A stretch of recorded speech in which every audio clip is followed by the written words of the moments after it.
Hello, welcome back to the ACP Podcast, your home for in-depth African football analysis. AFCON 2025 is into the business end and the quarterfinals delivered drama, controversy, and elite performances. 4 matches, 4 winners. Let's break them all down. Before we jump into the games, James, do you have our guest to player for this week? Yes, I do. And hopefully you guys find this quite easy. Maybe not though. All right, James, you want to run through the teams for us? So I will read out the teams. First team is Beveren. Then they moved to Le Mans. Then they went to Lille. Then they went to Arsenal, Roma. Then they went to Hebi FC. And then after Hebi FC, they went to Parma. And then after Parma, I got to Trabzonspor, Aris Thessaloniki before they retired without a club. Know it. People, I know it. I know it. Yep, I know it. Do you believe in people? Do you believe him? Go on in. Can we say it on free? What are you doing? You know it. Right. You know what to do. No. This was a competition. So we say it on free. I can't just Okay. be the only one to say it because then the viewers are going to think that I don't actually know anything. So let's Okay. stay on free. 1, 2, 3. Javinho. Yes. Hey, He's got one, good job, guys. pal. He's got one. Good job. He's got one. If you guys got it quicker than he did, leave it in the comments. And don't forget to like, don't forget to subscribe, don't forget to share and to hit the notification button. And you will also find these and many more on our Instagram and our TikToks. I can't really get it working in YouTube, but I'll see if I can find it working. But you'll definitely find it on Instagram and TikTok. Over to you, Lee. Brilliant. Thanks, James. Now on to the matches. First of all, we had Senegal versus Mali, a 1-0 win for Senegal after a certain Yves Bissouma got a second yellow card as captain of Mali. I would love to say that this was an out of character moment, but we have all seen Bissouma in the past do silly things like this. And once again, he's partially to blame for his nation going out. But honestly, Senegal, not everyone's favourites, but many people's favourites, end up winning one. My favourite. Yes, your favourite, James. Yeah. I know you won't let us forget it if they win it, but I'm sure you'll be cheering on for I've got Nigeria. Nigeria to win it, of course. Exactly. Yeah. Exactly. But no, what was your take on the game, gents? Senegal disappointed me greatly. Because how do you Especially have playing against 10 men. 10 men and you miss... Listen, goalkeeper made some fantastic saves. But the quality they've got up front, there should have been more. I mean, sometimes it was Laurel and Hardy defending from the Mali defenders where they were trying to clear it and they're giving it back to them literally on the edge of the 6-yard box. I said great saves. I think it was Lamine. I always forget his last name. The youngster from Monaco. He cracked one shot and the goalkeeper looked like he was nowhere to be seen. And he dove out of nowhere, saves it. But in general, not good enough, man. Like, for the team that I've got as my favourites, that have like ballers galore up front, or young style ballers galore up front, it should have been more than a 1-0 win. I don't know whether to give Mali credit for hanging in, but I think I'm not leaning towards that. Well, despite their ill discipline, I mean, I think Mali have had 3 red cards in 3 games, which is diabolical from a disciplinary perspective. But they have been really resolute in defence. They've been really difficult to break down. They hadn't lost a game, but they also hadn't won a game in the tournament. So arguably, you could say that they've reverted to type. They've hung in there as long as they can, and they've made it difficult for Senegal. But as you said, Senegal's quality up front you would have felt they would have taken more advantage of the situation. But I guess you have to give Mali some credit, but you never ever felt like they could pull off something. They tried when it was a little bit too late towards the end of the game, but you always felt Senegal were going to score more, and they just didn't really finish their dinner. Diarra in goal today. Diarra in goal for Mali. He was the difference. To be quite honest with you, because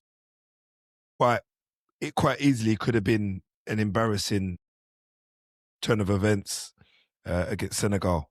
If you guys want to be honest about the situation, because it was wave after wave of attack.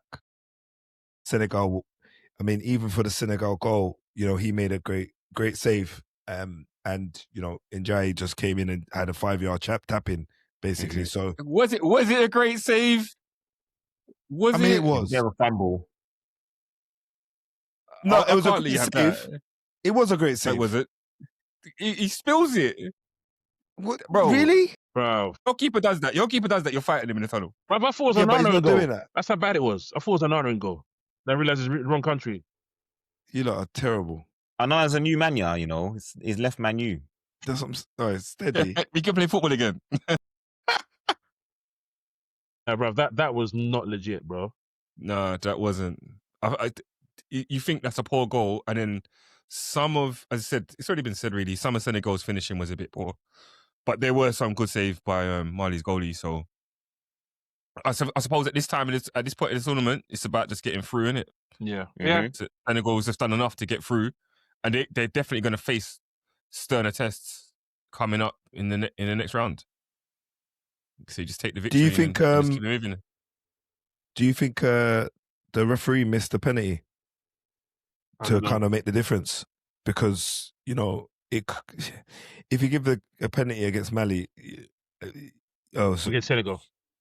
Yeah, sorry, that's what I meant. Against Senegal, this game could easily have gone to the death. Do you know what I mean? 1-0 is a close game, but it doesn't, when you look at the stats, kind of reflect that at all. I don't know. I don't know. I think you got it right, personally. The VAR didn't even really get involved at all. No. They might have looked at it, but they didn't send the ref to have a look. So I don't think there was much in it, realistically, for them to give.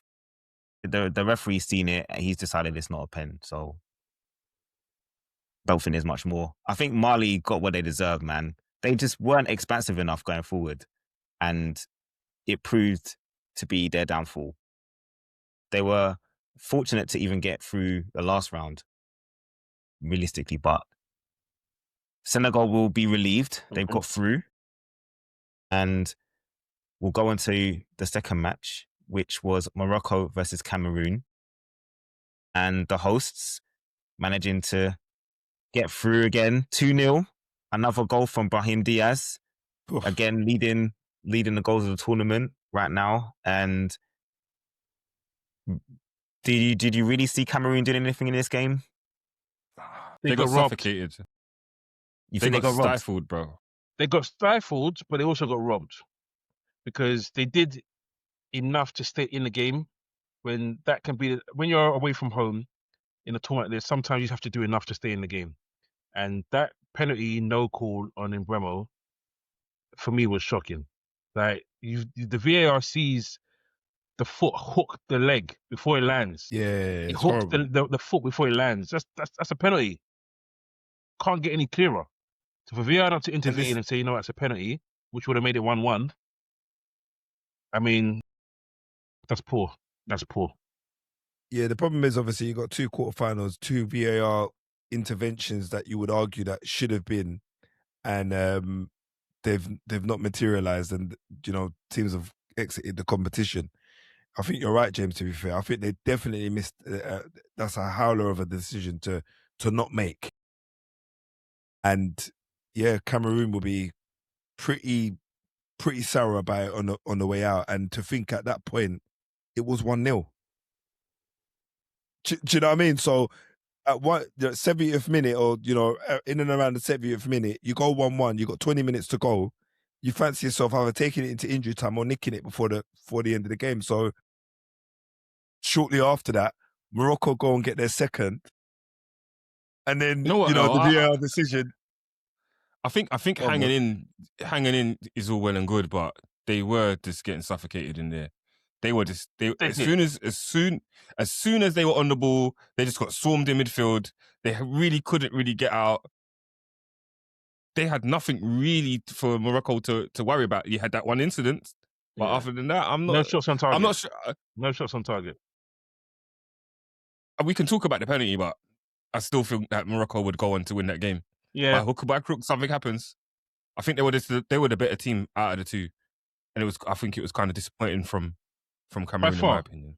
By far, I agree. But it's just when it happens, it just leaves a bit of a sour taste when it's so clear.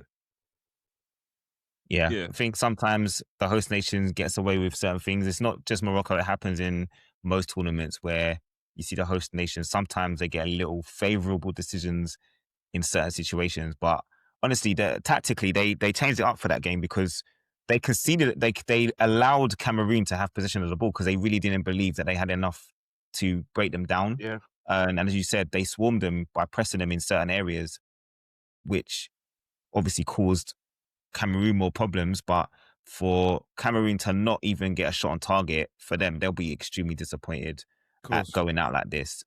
They had done well in the tournament, and obviously there was a lot of controversy going into it.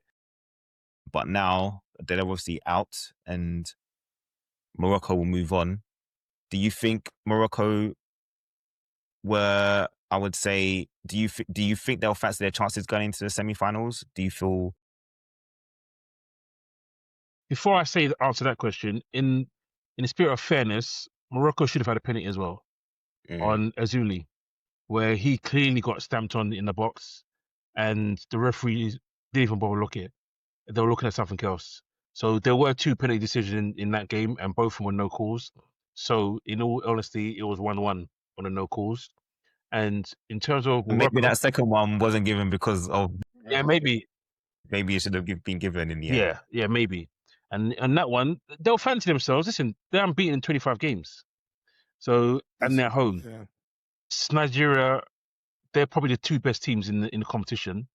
So performance wise, so if they won't think it's going to be easy, but they're going to be unbeaten in 25 matches, they're going to fancy their chances of being at home to beat Nigeria, and hopefully they're wrong. All right, well, moving on to Nigeria, who battled. Battered. I'm going to say battered. They battered Algeria 2-0 in Marrakesh. Goals from Osimhen and Aiko Adams with a Victor Osimhen assist. We obviously saw a lot of controversy with Osimhen in the last game, but honestly, he looked like a new man in this game. And Nigeria it's the most impressive game I've seen Nigeria in years. What did you guys make of the game yourselves? I've got to be honest, that was a real mature performance by Nigeria, from defence to attack. The midfield, the lot. Shout out Iwobi was controlling. Yeah, Iwobi was controlling things in the centre. Apologies again. James rounded out. But honestly, Iwobi stood up and just kind of put his head across above the parapet and said, you know what? I want to make sure I'm the difference, and I also want to make sure that people are talking about me for the next couple of games, not just Lookman and Osimhen. These guys are not the only kind of headliners in here. It's going to be me as well. And you've got to talk about Bassi as well at the back. He is a machine. He's an animal. He's aggressive. He's positive. Do you know what I mean? When you talk about someone leading from the back, I know it sounds a bit cliche, but he really doesn't really put a foot wrong back there, and he knows how to recover.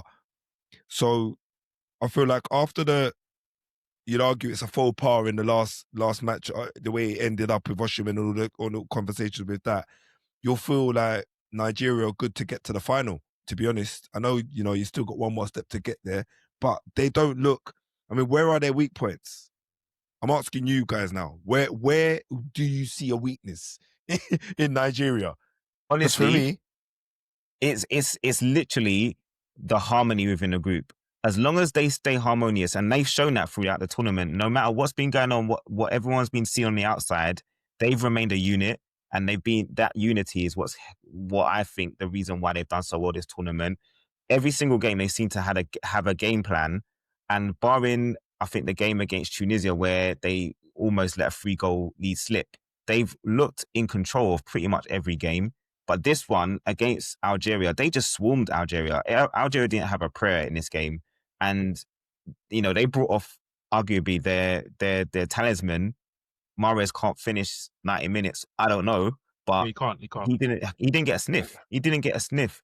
And every time Algeria had any chance of counter-attacking, the covering, especially from Samuel in the game, the amount of times I saw him covering runs from deep and the counter-attacks, it was just a brilliant performance. And the fact that you've seen how Osimhen, Lookman and Adams press the opposition's defence, whenever that ball reaches any of the opposition's midfield, they are just in. They're in on them. And as I said, it was one of the most impressive performances I've seen in a very long time. And I'm sure James will be a very happy man and feeling confident going into the semi-final. I can't wait to hear from him, boy. I cannot wait, Leon. Honestly. Go on, James. This is the best I've seen us play consistently.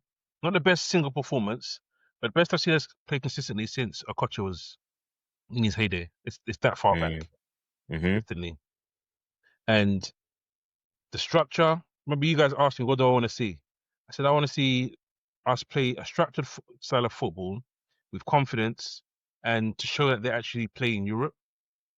Like, you've actually gone to you play for these big clubs and you've learned something and you can bring it back. And the coach, give credit to the coach because he was having a lot of doubters after we got knocked out for the World Cup playoff. And he's gelled them together nicely. And the football we're playing, we're faster, we're stronger. Tactically, we're on point. Yes, we had the slip up where we let 2 goals in, but I think that was just a little bit of complacency. And I think it was good to have it at that time because it let it out kind of thing. Okay, we've had that complacency, we can't do that again. And listen, the Victor Osimhen thing might even be a blessing because we said at the time it could be a thing that kills us or destroys it. And yeah, I said at the time, I give credit to Lookman because Lookman could have been stink about it. He could have said something, but he was like, I don't know what you guys are talking about. That's my brother. Argument had on the pitch. Like, what's the problem? I don't see the issue. And every time they got pressed, it's like, I don't see the problem. So that happening there kind of squashed it because it meant Osimhen didn't have to come out and retaliate to anything. He could keep quiet. And then people saying, because there was rumors that he said he was leaving camp and go back to Turkey. Yeah. Thank goodness that was wrong. Yeah. There was also rumors about the pay again, James. Yeah, the pay. And that might have been why we saw him storming away from, we don't know what's going on in the background. Yeah. So us thinking that he's upset about this whole hat-trick thing, it might not have been that. It might have been the fact that they still hadn't been paid for their performances in the tournament. Mm-hmm. But apparently that's been squashed now. Yeah, it's been squashed. Well, I don't know. There's always fake news that come up. So even Ndidi said that, just listen, I'll pay it if I have to pay it. But we will be there. And they were there, they trained. And now you've got a billionaire coming out and saying that he'll give $1 million to the Nigeria players if they win the semi-final. And he'll give money per goal in the semi-final. And if you get to the final, he'll give you more money. So it's great I don't know if that's a good incentive or a bad incentive because you shouldn't need that. It better not be for a goal, nation, bro. Individual. It better be for the whole team because you know when people, I want to go. But no, jokes aside, that's nothing. Listen, it was a really good performance, and it's a kind of performance where I sit there and be like, I'm not really worried about Morocco. I know how good they are. I know how long the run of games unbeaten they're on. But if we turn up with the physicality and the smarts that we've been showing, because that's the most important thing, then listen, it's going to be a very, very tough game and a tight game, but we can win.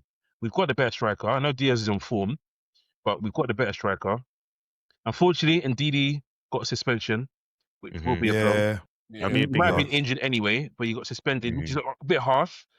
From what I'm told, he got suspended for leaving the pitch too slowly. He was injured. Yeah. So come on, ref. It's a bit unfair, really, isn't it? And this is the referee that the Algerians were trying to beat up because they thought he was being biased. And let's talk about that for a minute, James, though, because that was embarrassing for professionals to behaving in that way in a tournament of that stature. Let's be honest. I mean, it weren't like a couple of years ago when Nigeria had their heart broken because they obviously lost to Algeria. Ivory Coast. Yeah, Ivory Coast in the final. Right, but I know Algeria beat them also just to get 4 years ago. 4 years ago. Yeah, 4 years ago. There you go. So now the heartbreak kids turn into heartbreak to being heartbroken. Yeah, and you know it just has that taste of sore loser. All about it. Do you know what I mean? You got to have a little bit more integrity when you're dealing with a situation where you're faced up with having to kind of lick your wounds, for want of a better phrase, and to get onto the referee who's just trying to officiate. And to be honest, he didn't do that badly, in fairness. Yeah. So, you know, it's a bit embarrassing for the Algerians. And I see what I did like is that Mahrez came out and he kind of said, you know what, nothing's on the ref. It's on us as a squad to kind of do better. And, you know, we lost the game to the better side on the day, and rightly so. I think physically they were just dominated and they didn't really know how to deal with it. And sometimes you feel like that when you've been out-muscled, outgunned, outrun. It's hard, and you're going to find ways or find reasons to be frustrated, and sometimes you look for outside reasons why the game has gone this way for you. But honestly, Nigeria were just the better team, and they didn't really have anything to moan about. The fact that they've taken off Mahrez early enough tells me that they already knew the game was up, because there's no one else they're bringing on that's really going to be able to create something like he. I think it's though Mahrez has been taken off early in every game they've had, pretty much. I think he's finished, and I think that as good as Nigeria were kind of poor, and we said it beforehand. They haven't really got a target man. That's not going to work for them. But Nigeria's patterns of play plus the physicality was enough. They could have. Really and truly, they could have been out of sight in that game. That could have been. Should have been. I quite had two snitters. Yeah. Like first half, the left foot, let's to pass it into the bottom corner, and then a free header from Oshimen's cross. He was celebrating before he went in. As he was going to header it, he was really going this way. Yeah. Just head it and then celebrate. So before you move on, Lee, I just want to kind of really celebrate the pass from Iwobi for the second goal for Nigeria. Just encapsulated almost the camaraderie and the togetherness in the Super Eagles squad at the moment. The ball going into Oshiman with all the media behind him and talking all the talk that they're talking, you'll expect Oshiman to take that on his own. He takes it into feet after a pass 3 or 4 men from Iwobi, and then he unselfishly lays it off to Adams. And if that isn't a team that looks galvanized and ready to go and lift the trophy, I don't know what is, bruv. To be honest, I don't know what is. So great. And he does that, especially after Adams' first couple of misses during that game. Yeah. You know, it just shows that there is a serious camaraderie, and that's why I think harmony is is their biggest strength and also their biggest weakness potentially. The last thing I'll say, did you see the footage of the referee? I think the Algerians, because Mont said it, so I think it's important to make this point as well. I think that the Algerians were on the ref through the game, because when they went to shake his hand, he didn't want to shake their hands. No. And I think that's what also caused a bit of a stir that made it go into the corridors. But he didn't shake the guy's hand. Well, he kind of moved his hand away as he went to shake it. So I don't know, maybe the guy said something negative at the time. And then he shook 2 Nigerian players' hands, which maybe that incited them even further.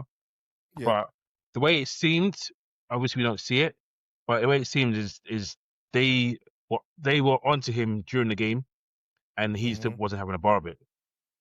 So, but like you said, disgraceful, chasing him.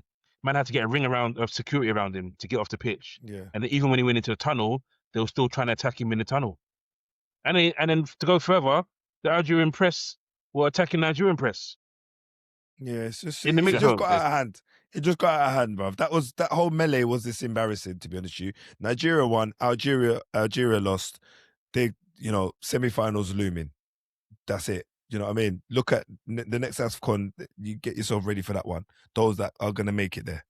Or World Cup for them, and not for us. Yeah, World Cup, Algeria. But yeah, that's me done. All right. Well, still swiftly moving on to the final quarterfinal of the round, and Egypt managed to pull off a 3-2 victory over Ivory Coast. And the biggest stars of Egypt turned up, Mamouche and Salah, both involved in the goals, and Salah getting a goal and assist. Disappointing for Ivory Coast. They went 3-1 down in that game, but honestly, Egypt, probably their best performance of the tournament so far. What did you guys make of the game? Can I just start by saying that was probably the game of the quarterfinals? I know Nigeria played well, but even perspective, yeah. But in terms of just for a neutral, I don't know, watching man. this game, well, put it this way, Egypt went 2-0 up. Yeah. Go on, Bev. No, I just think Ivory Coast were a bit poor, man. Like some of the goals that they conceded, like the first goal they conceded is Frank Kessie stepping on the ball. He's stepping on the ball. He was at fault for 2 goals, and then after that, like they get an equalizer from an own goal, or not equalizer. So they go, it's 2-1 from the own goal. Then Egypt scores straight away, and then even when it went 3-2, I think James said it earlier on in the pod. Earlier on in the tournament, that the problem is that Ivory Coast don't have like a number 10. It's just like industrious midfield, and I think the industrious midfield needs to get to the 21st century because it wasn't really working, man. That steam engine business wasn't it this week. Do you know what I mean? And I think that, like, as I said, like Frank Kessie's had one of his worst matches for the tournament. So it's entertaining because of the amount of goals, but I don't really think that Ivory Coast were in this game, even though it's 3-2. Well, I think, again, it's Egypt relying on their defence. They allowed Ivory Coast to have possession of the ball for most of the game. And as you said, missing that creative spark in the midfield is what Egypt were relying on Ivory Coast missing, because it was literally a counter-attacking performance from them. Yeah. They allowed Ivory Coast to keep the ball, but, you know, they've ended up only creating they're only getting four shots on target, which is the same as what Egypt got.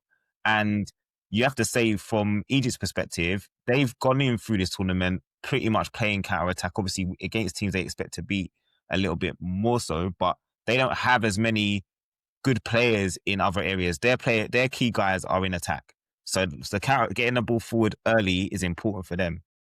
Ivory Coast have, they've got so much talent in their team, but as you said, missing that number 10, and the fact that they didn't create enough chances has proved to be their downfall in this game, and Egypt will feel going into the semi-finals that they've got a chance of being able to do that again.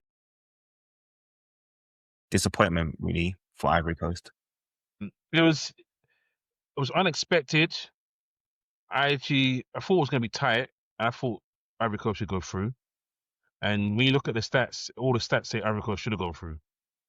Like you said, they dominated. Goals 0.79 for Egypt, 1.17 for Ivory Coast, 6 shots to 13. Both had 4, so that's the issue right there. Mm-hmm. But big chances, Egypt scored both of their big chances, and Ivory Coast had 3 and missed 2, and that's where the game's lost. When you have your big chances, you got to take them. You got to take them in tournament football, and they didn't. So they've still got some young players in there, but obviously sometimes it's the here and now. You want to win here and now. You don't want to hear about, in the future we've got this. We've come in. That's what tournaments are about, bro. Yeah. So they'll be disappointed. Obviously, you're happy because you get your boy back. Mate, that's one game he didn't turn up in. Both of them. This is the game they needed him, man. Yeah, one game he didn't turn up in, and it was costly.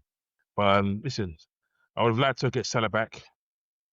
So hopefully Senegal do a job for us and we get Salah back next weekend. Bro, he won't be back. Bev just burst that balloon one time. Quick time, boy.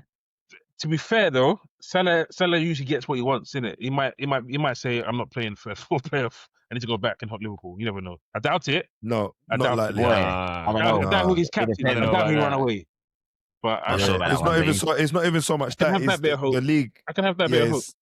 Top goal scorer in that. So if he wants to take that, you know what I mean, he's got to stay in the competition. Yeah. But no, listen. Mamouche played well. Nice finish. Left said it was a mistake. Yep. But he pounced on it and he slotted it nicely. Salah, gets another goal, like you said as well. Bro, So it's going. And Salah's assist. fault. So, the pass to pass to Shaw was mental, and then his assist mental He's again. outside of the boot. His Hey. boot. Hey, But then Bev, that kind of goes back to what you were saying about the tail of the tens, isn't it? Really, one team's got a decent 10, the other one doesn't have one in existence, so it's one of them when when you got a decent 10 that could create something for you and is a magician, you get moments like that, and you got Mamouche and Salah up top. They're gonna convert. I'm clipping that, by the way. It's clinical. Man, he just called Salah magician. I'm clipping that. No, real. I'm talking about no. Clip finish. But I'm sure. Clip I'm finish. talking about I'm sure, bro. Never It's because Salah. obviously Salah's number 10, isn't it? So and you said number 10. Yeah, That's bro. why. Yeah, that's not what I meant. That's what I know. I meant. You know what I meant. Attacking That's the first midfielder, time mate. Egypt, I think in the last 4 or 6 attempts, that they've not gone to penalties, Really? knockouts. Okay. Wow. That semi-final is going to be Wow, interesting, man. Mane versus Sane. That's Yep. sorry. Mane versus Salah. Versus Mane versus Salah again. Yeah. So 10 versus 10. We'll preview the semi-finals, and as you started with the first one, in Senegal versus Egypt, Salah versus Mane again. Who is your money on, and what do you think? How do you see that game going? Mane will come up trumps. What, the team, or you think he's gonna put in an amazing The team. Team. Like, I think I said it's similar about Morocco, that a performance like that, they're not going to be able to get away with it, and they didn't. They came out and they dealt with Cameroon. Senegal won't be happy with that performance against 10 men, only winning 1-0, and they're going to deal with Egypt. Egypt obviously don't concede that many goals, but I think Senegal will turn up. They'll turn up.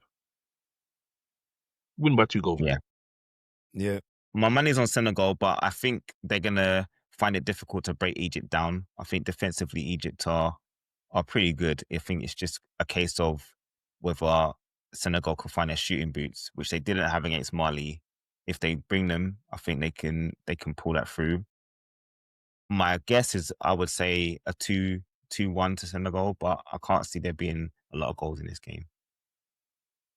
Yeah, I think so. I definitely think Senegal are going to pip it, mate. I'm not going to comment. I'm not saying anything. Usually what's happening with me and results at the minute, it's not really working out, is it? So, that's only Premier League, bro. No. What I'm going to do is, I'm going to write it down. I'm going to text myself today to say what I think the result is. Text yourself. And then afterwards, you can see, I'll show it to everybody else, and then you will see what I've said. Because I'm not trying to drink. I like that. Yeah, fair enough. And fair you know enough. what? Anybody that's watching this in the comments, let us know what you think the result's going to be between Senegal and Egypt. It's going to be interesting for sure. And for the Morocco-Nigeria game, I'm going to do the same thing, James, because I really don't want to jinx you. He doesn't want to jinx your team, bro. Well, I'm just saying Morocco are going to win and we're fine, innit? That's what you have to do. That's all you have to do. Fair. He's got a point. Best defense versus the most explosive attack. I have to say Nigeria are going to win. Extra time. Penalties. It's not a bad call, actually. Extra time's not a bad call. Yeah, I think it's going to be a close game. Morocco, as you said, they've been unbeaten in how many games? 33 games or so? 25. Yeah, it's a lot. 25 games. 25 games. Crazy amount of games. I'm going to say pens, I'm going to say pens. We've done too many pens, Nigeria, man. I know. I don't want pens. Don't be blaming it on no voodoo, bro. You just got to take your pens and score them, bro. I don't want to see anyone shaking like this. There was someone doing that. As much as wild as he was saying, there was someone doing that. To be honest with you, I do think both games are going to go to extra time, though. I think they're both going to end up on pens as well. Be interesting. I think they're both very, very well matched. Both fixtures, I would say, are very tight affairs, obviously, with the Salah and Mane narrative, but they're completely different types of teams. If you look at both of them, Senegal, definitely a team that likes to be on the ascendancy. Egypt likes to play on the counter-attack.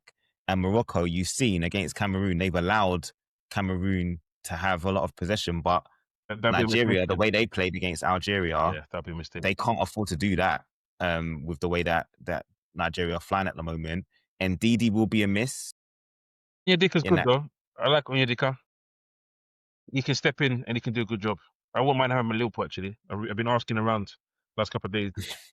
But we need a DM. You need a DM. You need a DM, so boy. But no, honestly, looking forward to the semi-finals. We'll be back to review them.